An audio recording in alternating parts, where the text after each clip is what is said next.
Welcome back. We are live from ChangeNOW here in Paris. My name is Hayley Edmonds and I'm delighted to be your host for this programme. Now, you can't have a conversation these days about fashion without talking about sustainability.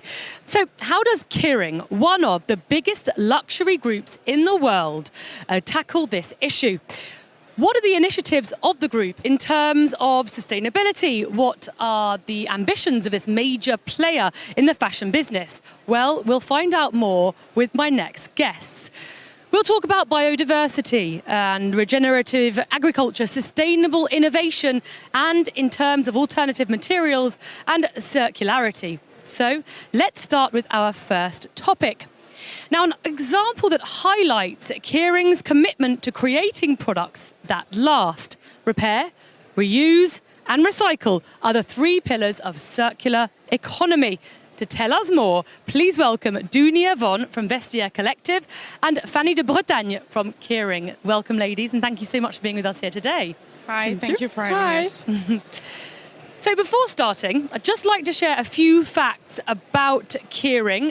Balenciaga, Gucci, Saint Laurent, Alexander McQueen are just some of the very famous brands belonging to the group. Let's also introduce Vestiaire Collective, an online global resale platform with unicorn status and B Corp label. So my first questions are for both of you, actually. What are your ambitions in terms of circular economy and what are your main priorities? So, well, moving away from linear model of making waste is really not only about recycling, but rethink the way that we produce, that we use, and that we extend the life of our product. And basically for this, we really need to rethink the way that we produce and that we create our new product. And so basically, we need to reinvent new business model, to invest. And so this is why last year we published our ambition for circularity, which is called Coming Full Circular. And it is articulated around three pillars. The first one is the durability of our product. The second pillar is using regenerative resources and clean manufacturing processes. And the last one is the efficiency of our production. And so, of course, we set some targets on this strategy to keep us on track. And I'll present you a few examples about that. Can't wait to hear about that. And of course, Vestiaire Collective is all about reusing and recycling. Exactly. And Vestiaire Collective was born from that idea to create a circular business model. So basically, the 6 co-founders back in the time were trying to find a way to fight the textile waste and all the fashion industry issues that we know today. And basically, they created this circular model, and so circularity is part of our DNA, and it's at core at Vestiaire Collective. But we still have a lot to do, and in our priorities today, I would say that we have big priorities, which is democratize the second-hand for all consumers, and to have more and more users on our platform, but also to expand in new markets and having the best, obviously, because we are also a tech company, having the best experience on our platform is the priority for Vestiaire. Brilliant. Could you give us some examples of this, of what you just mentioned? For example, what kind of new production processes are you implementing? Of course. So maybe first, Kering published some standards about the raw material and manufacturing process. And the aim of our standards is really to drive us to use resources that are sought for circularity, which means that they start their journey by not depleting resources. And so they come from regenerative agriculture, they're coming from recycled waste. And in order to really have and close the loop of our resources. And we committed to have 100% of our raw material that are aligned with our standards by 2025. Also, we are part of the RE100 initiative, which is led by Climate Group and Carbon Disclosure Project. And so we committed to have 100% of renewable energy by 2022. And so this, to achieve that, we are switching to a supply of renewable energy, but also producing some renewable energy. So, for example, in our logistics site that we have in Italy, we installed some solar panel in the rooftop. And actually, it is the biggest solar panel on the roof in Italy and one of the biggest in Europe, which is great. And of course, also a key element is to ensure that our products are given a second life. And so this is why we want to create new model. And that in March 2021, we invested in Vestiaire Collective in order to show how important it is for us to create a second-hand market for our luxury products.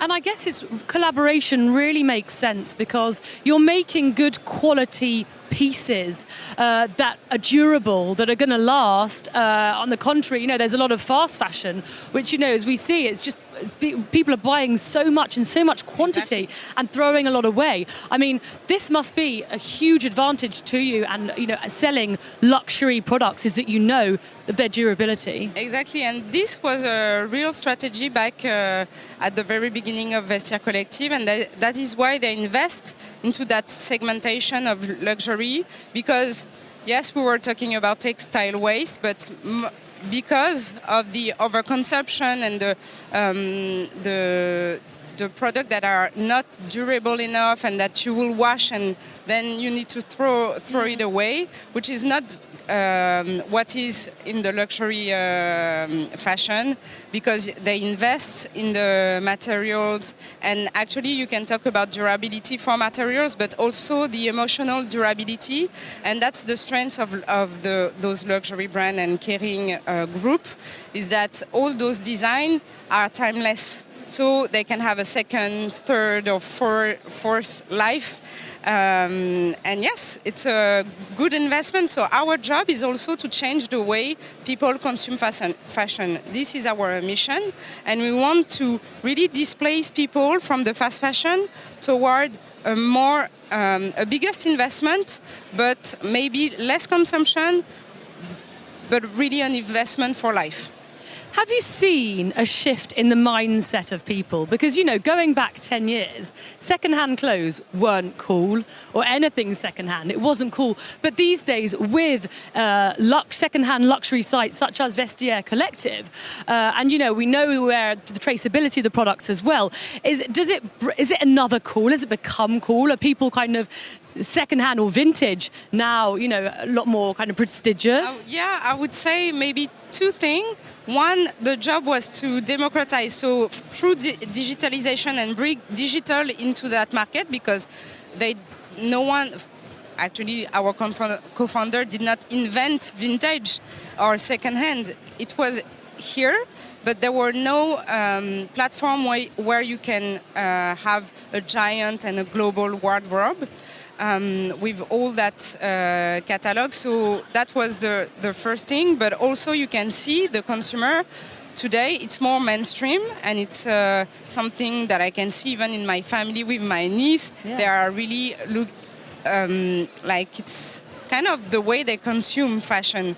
It's really, really natural, and they are more aware of the condition of, for instance, fast fashion items, so social problems, but also the environmental one. I know that there is still some people far away from there, but it's our job to make them come and enter, and that is, I think, also one of the key steps to bring back younger generation through second-hand platform, and then at some point they will get in love also with the brands, and then invest in some pieces and new pieces like Yves Saint Laurent, for instance. Absolutely, yes. So, Fanny, what kind of mindset and culture do companies or stakeholders need to adopt to develop successfully and to meet such a challenge, if that's what you can call it, as circular economy? Yeah, and actually, well, you mentioned it. It's not only having a strategy in terms of circularity, it's really a new mindset. Yeah. And for those type of systemic change, you really need to completely rethink the way that we are working. And so we discuss about investing, but it's also creative thinking, the will to change, and not only from the sustainability team, because of course the sustainability team is convinced that we need to change, but we need to convince designer, marketing, purchase team that they need also to change. And the aim, so it's really to work together, and not only in our house, but to work together with the whole sector. And so this is the ambition of the Fashion Pact, to really have collaborative and open source solution. So basically the Fashion Pact is a coalition of different companies from the fashion sector, and the aim is to stop the global warming, restore the biodiversity, and protect the ocean. So this is really a way for the sector to take the responsibility for the industry as a whole. Dounia, on your website, well, Vestiaire Collective website, you mentioned that 70% of the items purchased on Vestiaire avoided first-hand purchase. Circular economy really is at the heart of your business model, the DNA of your it's really website. Into our DNA, and let's say also, and let's give credit to our own consumer and our community. So basically this number is for the Vestiaire community. We use the same methodology as some other studies that was made in UK, but also at Farfetch. And we see that usually those number was not really high, like around 50 top. And having this number is also, we are super proud, because our message through marketing and through what we believe in and our vision and mission is really embodied in the community. So it means that we're doing the work of less, you have to buy less, but really buy better, and having one in, one out to fight the overconsumption. So yes, we have actually this number, but you can discover so many more, because we had our first impact report this year, and actually it's part of this, and we get inspired by the ePNL that Kering created with PwC back in, I think it was more than 10 years ago. So yes, we really wanted to emphasize the difference between the linear business model and circular business model, but also showcase the uniqueness of Vestiaire Collective model, which is a bit different as some competitors we have.